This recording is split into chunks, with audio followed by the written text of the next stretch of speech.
ከቡርገር ጌል ጋር በተያያዘ ወይም ደግሞ ለስራ ለሌላቸው ወይም ደግሞ መስራት ለማይችሉ የጀርመን መንግስት ያው ድጋፍ ያደርጋል። እንግዲህ በ2025 እንግዲህ በኖቬምበር አሁን ዲሴምበር ነው፣ ግን እስከ 2025 አሁን ባለፈው ወር ድረስ ያለው ስታተስ ማለት ነው ወደ 5.2 ሚሊዮን ህዝብ የጀርመንን የቡርገር ጌል ወይም ደግሞ ከመንግስት ድጋፍ ያገኛል። በአሁኑ ሰዓት 5.2 ያው ጀርመኑም ሌላውም የውጭ ሀገር ዜጋ ማለት ነው። በአሁኑ ሰዓት ያለው ቁጥር ይሄ ነው። ባለፈው እንደነገርኳችሁ የሲዲኡ እና የኤስፔዴ ፓርቲዎች ይሄን ነገር ተሰረዘ የሚል ቪዲዮ ማየታችኋል። ኦፍኮርስ ይሰረዛል።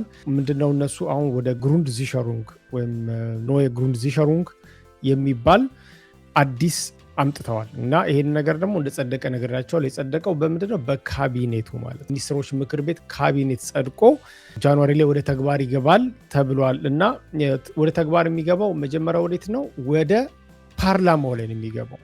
ፓርላማውን ማለፍ ይጠበቅበታል። ኦኬ ጃንዋሪ ላይ ያው ፓርላማ ላይ ይገባል ማለት ነው። ስለዚህ ይሄ ፓርላማ ላይ ከጸደቀ ተግባር ላይ የሚውለው ከዩሊ 2026 ጀምሮ ማለት ነው ተግባር ላይ የሚሆነው። ይህ በደንብ በጥንቃቄ መያዝ አለበት። ከኤርስተ ዩሊስ 2026 ነው ማለት ነው። ይሄ ምንድነው? ቡንደስታግ ካጸደቀው ካሳለፈው ነው። ግን ያው ከዚህ በፊት እንደነገርኳቸው ጠበቅ ያሉ ህጎች ወጥተዋል። 2 ጊዜ ቀጠሮ የሚቀርሰው 30%፣ ከዛ በኋላ ኮምፕሌትሊ ማለት ነው ላይስቱንግ ኢቭን የቤት ኪራይ የለ ምናምን እስከ ማቆም ሁሉ የሚደረስበት ጊዜ አለ።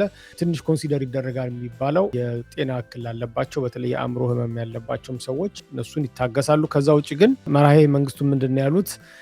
ማንም ሰው እንግዲህ ከቤት አልባ አይሆንም፣ ነገር ግን እኛን የማይተባበረን ሰው እርዳታው አያስፈልገውም ማለት ነው ብለዋል። ከ2027 ጀምሮ እንደነገርኳችሁ የጀርመን ሀገር ላሉት ዩኒቨርሲቲ ለሚማሩ ሰዎች የተሻለ አማራጭ እና ቆንጆ ኦፖርቹኒቲ ነው ተብሏል። በምን አንጻር ነው ኦፖርቹኒቲ የሚለው ነገር ለማየት ትንሽ ገባ ብዬ ለማየት ሞክሬያለሁ።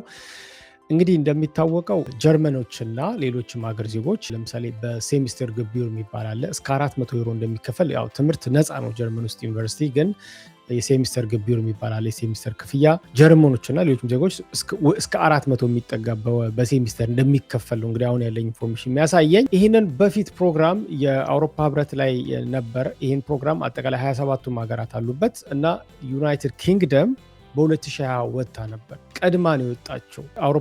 ከአውሮፓ ህብረት የወጣችው ጃንዋሪ 2021 ላይ ነው የወጣችው። ነገር ግን ከዚህ ከኤራስሙስ ፕሮግራም ዩኬ ቀድማ ወጣ ነበር እና ከመልቀቋ በፊት ነው የወጣችው። ይሄንን እና ባይ ዘ ዌይ ኤራስሙስ ፕሮግራም ኤዩ ብላችሁ ሰርች አድርጉ። ጀርመን ሀገር ዩኒቨርሲቲ የምትማሩ ሰዎች ወደ እንግሊዝ ዩኒቨርሲቲ ብዙ አይነት እንትኖችም ስለሚኖሩ ለወደፊት ሰርች ማድረግ ትችላላችሁ። ይህን ፕሮግራም ኤራስሙስ ኤዩ እዚህ ጋር ጻፉት። ኤዩ ኤራስሙስ ፕሮግራም ብላችሁ ሰርች አድርጉ፣ ለእናንተ ይጠቅማል። ያው እንግዲህ የሆነ ነገር ካያስኩኝ እናንተ መሄድ ነው በዛ ላይ። ኤን26 ኤን ዜክሱንስ ፋንሲሽ የሚባል ኦንላይን ባንክ አለ። እንግዲህ አይ ሆፕ ሆላንድ ያላችሁ ሰዎች ታውቃላችሁ፣ ወይም ጀርመን የምትጠቀሙ ሰዎች ካላችሁ እንግዲህ የባፊን የሚባለው በምህጻረ ቃሉ ማለት ነው የጀርመን የፋይናንስ ሬጉላቶር የፋይናንስን ደህንነት ሬጉሌት የሚያደርግ ድርጅት ነው። ባፊን የሚባለው አብሪቬሽን ነው። ጋሚ አሁንም በዚህኛው ባንክ ከዚህ በፊትም ብዙ ጊዜ በተደጋጋሚ ይህንን ባንክ ተችቷል። አሁንም የተለያዩ ችግሮች እንዳሉ በተለይ ከሪል ስቴት ብድሮች ጋር በተያዙ በጣም ከፍተኛ ትችት አቅርቦበታል።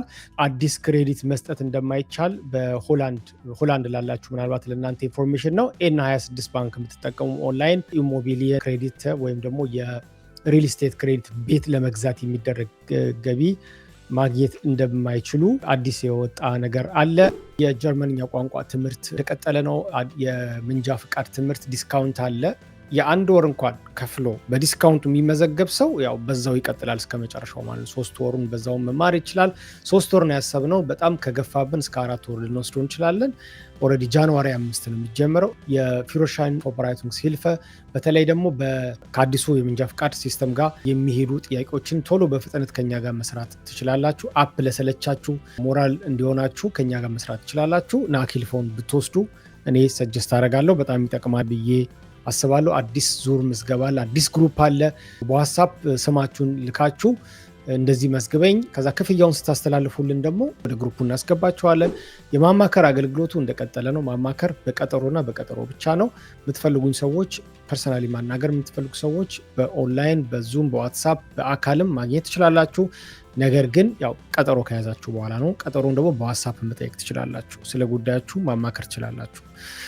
ሌላው የቢ1 እና ኤ1 ተጀምሯል። ኦልሬዲ 2-3 ክላሶችን አልፈዋል። እንግዲህ ያው ቶሎ ተመዝገቡ ብያለው። ሳይርቅባችሁ መማር ትችላላችሁ። በተለይ ቤአይንስ ፕሮፉንክስ ፎር ብራይቱንግ የምትሰሩ ሰዎች ይጠቅማቸዋል። አአይንስም ተጀምሯል። ከኢትዮጵያ ከአፍሪካ ከተለያዩ ሀገርም አአይንስን ኮርስ እየተከታተሉ ነው ወንድምቶቻችን። ይህንን ጆይ እንድታደረጉም ጠይቃችኋለሁ። ሌላው የቤዝቫይ ትምህርት ነው። ቤዝቫይ 3ኛ ወር ደርሰናል። ይሄ ወር እንዳለቀ ምዝገባ ጀምራለሁ። ለሚቀጥለው የቤዝቫይ ኮርስ ገና ካሁኑ ፍላጎት አለኝ ዳኒ ቦታ ያዝልኝ የምትሉ ሰዎች ካሉ የተወሰኑ ተማሪዎችን ነው የምቀበለው። ተቀብዬ ማስተምር ይሆናል ማለት ነው። ኮንታክት አድርጉ። ይህም እንግዲህ ድሮገሪ ነው፣ በደንብ የታወቀ ነው። ጀርመን ውስጥ አብዛኞቻችን ደንበኞች ነን። ባለፈው አንድ ዜና ነግሬያችሁ ነበር፣ እንዲሁ ጭምጭምታ ሃይላይት ነገር ከፋርማሲ ጋር በተያያዘ ለምሳሌ ፓራስታሞል፣ ኢቡፕሮፊን ምናምን እና እንደዚህ ነገሮች በብዛት ሰው ሄዶ የሚገዛው የት ነው? በአፖቴከ ነው እና ፋርማሲ ነው። እና ይህንን ነገር ፍላጎት አሳይተው ኦልሬዲ ተፈቅዶላችኋል። አሁን ከነዚህ ውስጥ ማለት ነው ከአልዲ፣ ከሊድል፣ ከዲኤም፣ ከሮዝማን ቀድሞ አንደኛ ዲኤም ማለት ነው የራሱን ፕላትፎርም ዘርግቶ አሁን ከዲሴምበር 16 ጀምሮ አሁን ዛሬ 19 ነው፣ 3 ቀኑ ነው ከተጀመረ። ሁላችሁም ሰርች ማድረግ ትችላላችሁ ኦንላይን የሚሰራ ከሆነ ኮሜንት ላይ ትጽፉልኛላችሁ። እሺ ዲኤም ምን ሊያደርጉ ነው ያሰቡት? እንግዲህ ቀጥታ አሁን 10 ለፓራስታሞል ለኢቡፕሮፊን ይሄ ፕሪስክሪፕሽን ማያስፈልጋቸው መድኃኒቶች የሉም 10። ስለዚህ እነሱን ኦንላይን ታዛላችሁ ቤታችሁ እንዲመጣ ማድረግ ማለት ነው። ይህንን ነገር ፕሪስክሪፕሽን በሐኪም ትእዛዝ የግድ ትእዛዝ ያለባቸው አሉ። ለምሳሌ ፈርሽራይቡንግስ ፍሊሽትሽ የሚባሉት በጀርመንኛ ወይም ሚት ሬሴፕት ሬሴፕት ፍራይ የሆኑትን ነው የምላቸውን። ያ ማለት ማያስፈልጋቸው መድኃኒት ሲታዘዝ የሐኪም ጽሁፍ ፕሪስክሪፕሽን ማያስፈልገው ከሆነ ለምሳሌ ፓራስታሞልን ካየን 10 አፖቴከ ከተማ መሄዳችሁ ከመግዛት ቤታችሁ እንዲመጣ ማድረግ እንዲቻል ዲኤም ድሮገሪ ላይ ኦንላይን ፕላትፎርም አዘጋጅቶ ተፈቅዶለት ተጀምሯል እያልኳችሁ ነው። እቃቸው የሚያስልኩት ከቼሽየን ነው። ቼሽየን ታውቃላችሁ ቼክ ሪፐብሊክ ነው። ነገር ግን አንዳንድ ትችቶችም አሉ። ባይዘዌ ምን ያህል መድኃኒቶችን መግዛት ይቻላል ካላችሁ በጣም ቁጥሩ ያስደነገጠኝ እስከ 2500 አይነት የመድኃኒት አይነቶች አሁን ኦንላይን ማዘዝ ይቻላል። በጣም የገረመኝ። ይህን መረጃ ሼር አድርጉ። ምናልባት በትራንስፖርት ከመመላለስ ከተማ ሄዶ እንትን ከማለት ሩቅ ቦታ ከሆነ አፖቴከ ያ ነገር በሬገል ሜዚክ ደግሞ በየጊዜው በመድኃኒት የሚያስፈልጋችሁ ሰዎች ካላችሁ እናንተ ሊጠቅማችሁ ይችላል። ከአሁኑ ክሪቲክ ቀርቦበታል። በተለይ ኦቨርዶዝ ሊወሰድ ይችላል። ሰዎች ትክክለኛ ምክር ሊያጡ ይችላሉ። ፋርማሲስቱ የሚነግረው አወሳሰድ ላይ ችግር ሊፈጠር ይችላል ማለት ተብሎ ትችት እየቀረበበት ነው። ቢሆንም ግን ዲኤም ይህንን ነገር ጀምሯል ማለት ነው። ሰሞኑ ደግሞ በጣም ትንሽ የሚረብሽ ዜና አለ። 7 ላይ የሚረብሽ ስላችሁ ትንሽ ቅር የሚል ዜና ነው። ከምን ጋር በተያያዘ ነው? ከዘረኝነት ጋር በተያያዘ ነው። ሬሽ ኤክስትሪም አክሲዮን ሙንሽን ከተማ ያላችሁ እስቲ ሰሞኑን ያያችሁት ነገር ካለ እዚህ ኮሜንት ላይ ጻፉልኝ። ምንድን ነው የተፈጠረው? ባለፈው እንግዲህ አይኤፍዴ በየኦስሌንደር ፖስታ ውስጥ እየገቡ ውጡ ከዚህ ሀገር ምናምን የሚሉ መልእክቶችን እንዳስቀመጡ እና አንዳንድ መነጋገሪያ እንደነበረ ታስታውሳላችሁ። የነሱ አክሲዮን ነው ተብሎ በጣም ከፍተኛ ትችት ተቆርጦ እንትን ተብሎበት ነበረ። አሁን ምንድነው በማንነታቸውን እየለዩ ቀጥታ አውስሌንደር የሚመስለውን እያዩ ሙንሽን ያያችሁ ሰዎች እዚህ ጋር አይቻለሁ ብላችሁ ጻፉልኝ። ምንድነው አብሽ በፍሉክ ቲኬትስ እያሉ ወደ ሀገር ቤት የምትሄድበት ቲኬት ነው እያሉ እየሰጡ ማለት ነው። ኡባን አንደርግራውንድ ትሬን ላይ ኡባን ላይ እና ስደተኞችን አይንሹሽተን ለማድረግ ስደተኞችን ለማሳፈር እንትን ለማለት በቃ የሆነ ሼም እንዲዛቸው ለማሳቀቅ ምናምን ነገር እንደዚህ አይነት ነገር ተጠቅመዋል እነዚህ ሬሽቴክ እና ሰው በጣም ስለተቆጣ ፖሊስ ይሄንን ቼክ እያደረገ ነው። በአሁኑ ሰዓት ፖሊስ ተከታታይ ያቀርብላቸዋለሁ የተፈጠረውን ነገር። በርሊን ለምትኖሩ መልካም ዜና አለ። መልካም ዜና ስላችሁ ከቤት ኪራይ ጋር በጣም ቤት ኪራይ ውድ ሆኖብኛል። ያለ አግባብ ነው እየከፈልኩ ያለሁት። በአሁኑ ሰዓት የምከፍለው የቤት ኪራይ በጣም መጥፎ ነው። አልቻልኩትም፣ ከአቅሜ በላይ ነው። አከራይ መጥፎ ነው። እንደገናም ደግሞ ብዙ ተገቢ ያሉን ክፍያዎችን እየከፈልኩ ነው የምትሉ ከሆነ የበርሊን ሴዴው ኤስፔዴ መንግስት አንድ ነገር አስቦላችኋል። በርሊን ነው ይሄ የሚመለከተው። ወደ 4.5 ሚሊዮን ዩሮ መድበው የሚት ኮንትሮል ለማድረግ አስበዋል። እንግዲህ ምንድነው በኦንላይን ፖርታልና ሆትላይን ታገኛላችሁ አገልግሎቱም። ከፍተኛ በጀት ነው የመደበው። ምንድነው አሁን ቼክ ሲደረግ ማለት ነው 93 von 90 geprüfte Mietverträgen illegal ከ95 93ቱ ምንድናቸው? ሚትፈትሬጎች ወይም ደግሞ የቤት ኪራይ ውሎቹ በሙሉ ኢሌጋል ናቸው። በጣም በሚገርም ሁኔታ እኔ ራሴ ገርሞኛል። በርሊን ውስጥ እስቲ በርሊን የምትኖሩ ኮሜንት አድርጉ የቤት ኪራይ ምን ያህል በጣም ከፍተኛ እንደሆነ። ፕላስ ደግሞ አሁን የምትከፍሉት ክፍያ በትክክለኛ ነው ወይ? ያለ አግባብ ከፍተኛ ወጪ እየከፈላችሁ ነው የሚለው ነገር አጣሩ። ፈርሚተሮች ማለት ነው አከራዮች ደግሞ መንግስት ይህንን ፖርታል ከለቀቀ በኋላ አሁን ሁላችንም ገብተን ሚታውን እየሰጠን የምንከፍለውን አድራሻችን በሙሉ እያስቀመጥን በኦንላይን ይህንን ሪፖርት ማድረግ የሚቻልበት ይሆናል ማለት ነው። እና ሪፖርት ከተደረገ በኋላ እንግዲህ መንግስት የራሱን እርምጃ ይወስዳል። ስለዚህ ቅጣት ሁሉ አለ። ባይዘው አሁን መንግስት ያሰበው እስከ 50,000 ዩሮ ማለት ነው አከራዩ ላይ 50,000 ቡስክ የለን የራሳ አይቼ ገርሞኛል።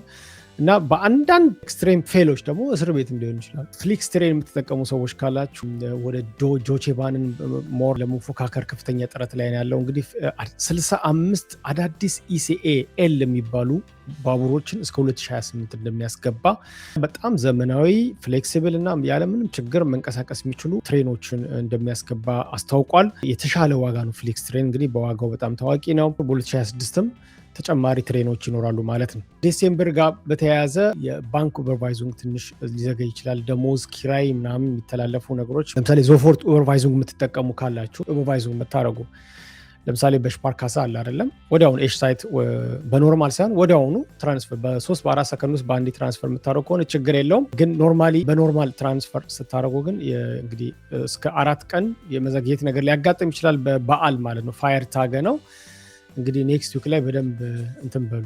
የኤሌክትሮኒክ አውቶዎች እንግዲህ ጀርመን ውስጥ በአሁኑ ሰዓት በደንብ ጨምረዋል። እንደምታውቁት በ58.5% ማለት ነው የኤሌክትሪክ መኪና ጀርመን ውስጥ ሱላስን ማለት ያው ወደ ቢወርድ ሄዳችሁ መኪናችሁን ያው ሱላስን ጉሽተለ ታደርጋላችሁ አይደለም። ያ ማለት ታስፈቅዳላችሁ። መኪና ስላላችሁ ብቻ መንዳታችሁ ቀጥታ መኪናው ቱፍ ያለፈ መሆን አለበት። የቴክኒሽ በባኩንስ ፈራይን ማለት ነው ቱፍ ማለት ነው ቼክ ቢደረገው እሱን ካለፈ በኋላ ነው እንግዲህ መኪናችሁን ያው መንገድ ላይ መንዳት የምትችሉት ማለት ነው። እና ያው ብዙ ነገር መኪና ያላችሁ ታውቃላችሁና ለማታውቁት ግን ያው ቼክ ይደረጋል።